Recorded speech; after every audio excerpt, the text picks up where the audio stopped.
you, Dr. Wright, and I'd add that I put $3 million in the budget amendments announced on December 17th for this performance pay initiative. Well, I've got a couple of the legislators here that are carrying the education tax credit bill. In fact, all four of them have one version of that bill or the other that they're supporting or patroning, and I'd like to hear from two of them. Delegate Jimmy Wright and Delegate Al G. Howell are working together on a common bill in the House. Jimmy Massey, what is it? Jimmy Massey. You're right. Okay. Excuse me, Jimmy. Thank you, Governor, for that kind introduction. And thank you very much for your important leadership on this very important school choice legislation. I also want to take a moment to thank my partners in the legislature, Senator Overchain in the Senate, Delegate Breezy from Northern Virginia, and Delegate Alvin Howell from Portsmouth. They have been wonderful partners in this school choice legislation, and we have all worked hard for the kids. Many of you have heard Whitney Houston's song, "The Greatest Love of All." I'll spare you my singing it, but it starts, "I believe the children are our future. Teach them well and let them lead the way." Truer words have never been sung. Our children are our countries, states, localities, and our personal future.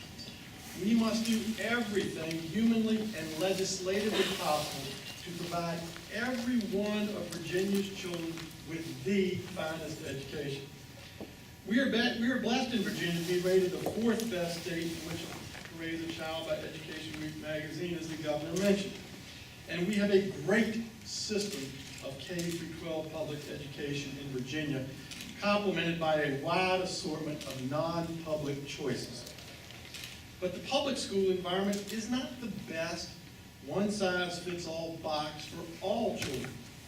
Isn't education just a service business? And thus, the more choices we have as parents, the better the service, that is the education, and the better the price we'll be able to access for our children. Parents being able to choose the best education alternative for their children is what our House Bill 2314 is all about. And the Senator Overchain's bill in the Senate is the same. It would allow corporations to fund scholarships for free and reduced lunch children that would average $4,500 statewide at no cost to the state of Virginia. In fact, as the governor mentioned earlier, the bill will save the state about 20 cents on every dollar donated by the corporations. And I can tell you that in these tight times, every penny counts. Some say that tax credit scholarships will remove much needed dollars from public schools and that the primary beneficiaries will be students from wealthier families. Nothing could be farther from the truth. In fact, our bill limits recipients to families of four with $40,793 or less in income. Doesn't sound like wealthy families to me. Those are free and reduced families and their children. Furthermore, local school divisions will get to keep the local dollars per student and thus will have more average dollars per student. School choice corporate tax credits have already proven to be great public policy in both Florida and Pennsylvania, as the governor and the secretary both have mentioned. The Florida legislature passed a similar bill to our House bill in 2001 with only one Democrat voting for it. 9 years later, in 2010, there are over 32,000 children in Florida receiving an average scholarship of $4,100 to attend over 1,000 non-public schools of their parents' choice.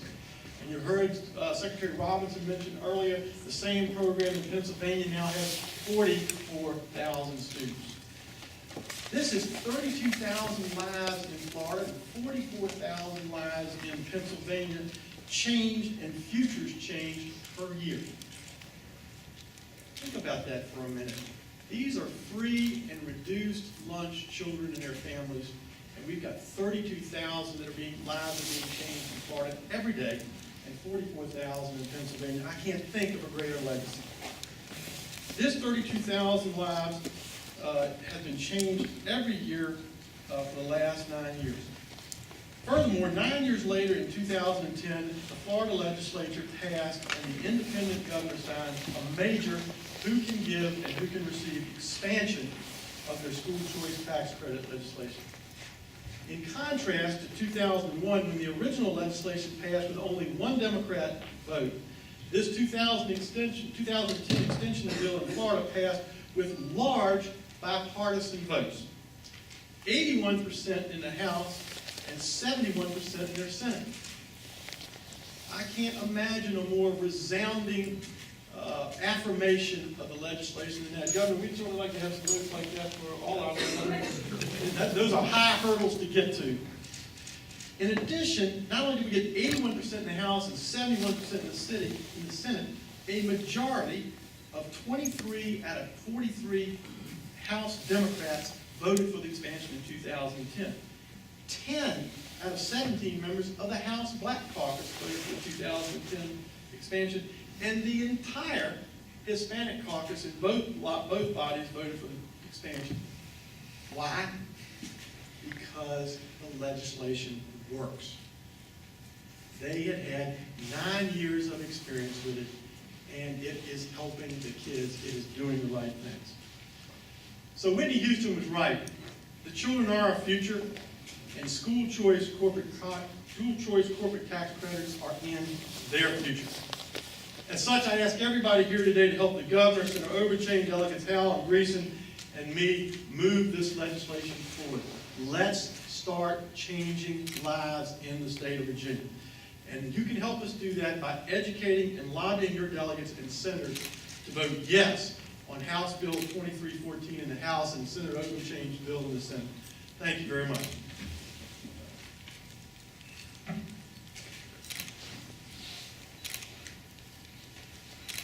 Good morning. I want to thank the governor and everyone else who has talked. You notice I don't have a manuscript. That's because I'm a former history teacher. I come to you as a former public high school teacher of history and a member of the school board of the city of Norfolk. And as I was standing there looking, I noticed a lot of young people out there. And questions are going to be asked of me. Algie, why are you supporting school choice? Well, let me tell you why. Because before most of you were born, I was supporting school choice then. I supported school choice when school choice did not support me. I realized the importance of parents having the opportunity to send their children to the school of their choice. I'm not going to talk about the 1964 Civil Rights Act. I'm not going to mention that. But you need to know this, that the greatest teacher in the world taught by parables. I'm going to give you a couple of parables, and then I'm going to sit down. My two grandchildren, who are 14 years old, the other one is 9. The 9-year-old and the 14-year-old, they visited this capital on many occasions. I had the opportunity to allow them to stay in the public school system. I don't have anything against the public school system. As a former public school teacher, I only have praise for it and would like to see it get even better. But I chose to help my daughter to send her 2 children to St. Patrick Catholic School in Norfolk. It cost her a lot of money. She could not have afforded that alone. I did not know that last year that she and her husband, who is a colonel in the United States Army, would be transferred to Crane out in Indiana. I don't know if you're aware of the makeup of that school there at St. Patrick, but I know what the makeup of the school is in Indiana. They are the only 2 minority children in that school. And after they had tested them, the grades were so high. The 9th grader, she scored 11 point something, and the 4th grader scored 6 point something. I can't remember that. And the superintendent wanted to go out and meet the parents of these smart children. My daughter called me and told me. I said, they're not smart. They're not no smarter than any other child. It's just the fact that they have been provided the opportunity. And that's what we're asking for, is the opportunity for parents choose as to where their child attends school. And with this bill, you can see that it's geared primarily to help the underprivileged child. And that's the reason why that Algie Howard is in support of it. Thank you. Well, thank you. Appreciate the legislators all joining us here today and our leaders in education. Be glad to answer any questions for me or for any of our team. Ellen. Governor, you just spent a lot of time on grass, but public education, K-12, particularly these bills, were not among them. If this is a priority for you, why are you discussing that? Well, I've got lots and lots of priorities this session, but I can only concentrate on a handful of major ones. In the major reforms this session, I've been pretty clear on overall government reform, higher education, job creation, and transportation. But I've also talked briefly about a number of other things over the last couple of weeks, and healthcare reform, mental health reform, and energy, K-12. All these are important functions of government, but when you have a short period of time in a speech, I wanted to get across the four things that I said were important. Last year, my first session, within days of being inaugurated, I spoke on K-12. That was a top priority last session to do a number of things. So it's not, it's really just a question of what in a short speech that you can actually have a chance to focus on, and those were the choices that I've made for this session. But obviously, we're dedicating a lot of time this week to talk about education, higher ed yesterday, K-12 today, and there are a number of things, Olympia, that are going on administratively that don't require the legislation. That's why I took some time at the beginning to tell you all the things that have been going on. A lot gets done at the State Board of Education, a lot gets done in Dr. Wright's office that are making progress. I have visited a number of schools personally to help. We're doing a lot of things on this whole turnaround initiative, but those are things that are ongoing all the time that is, frankly, with our excellent